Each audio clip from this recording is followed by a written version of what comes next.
ଅଯଥା କଥା କହୁଛନ୍ତି ଆଜ୍ଞା। ଦୋଷୀ ତ ଆପଣ ପୋଲିସ ଆପଣଙ୍କୁ ଦୋଷୀ କରିଛି। ଆପଣ ଆସନ୍ତୁ ଆଜ୍ଞା ଥାନାକୁ, ଆପଣ ପୋଲିସର ସାମ୍ନା କରନ୍ତୁ।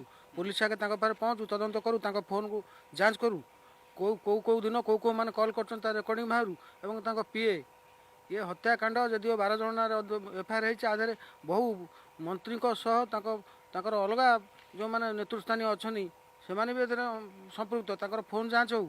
ଆଉ ଏ ଟିଭି ଆଗରେ କହିଲେ ଦୋଷୀ ଦଣ୍ଡ ପାଇବେ, ଆପଣ ବା ଦୋଷୀ 13 ନମ୍ବର ଦୋଷୀ।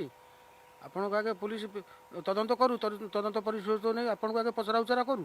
ଆପଣ ଘରେ କିଏ କେଉଁ ଦିନ କିଏ ଯାଇଛି, କ'ଣ ଆପଣ ଫୋନ୍ରେ କଥା ହେଇଛି, ଆପଣ ପିଏ ଯିଏ ବୁଝୁଛନ୍ତି ମାଗା ତାଙ୍କ ଫୋନ୍ ଯାଞ୍ଚ ହେଉ। ତାଙ୍କ ନାଁ କ'ଣ? ବାପି ବିଶ୍ୱାଳ।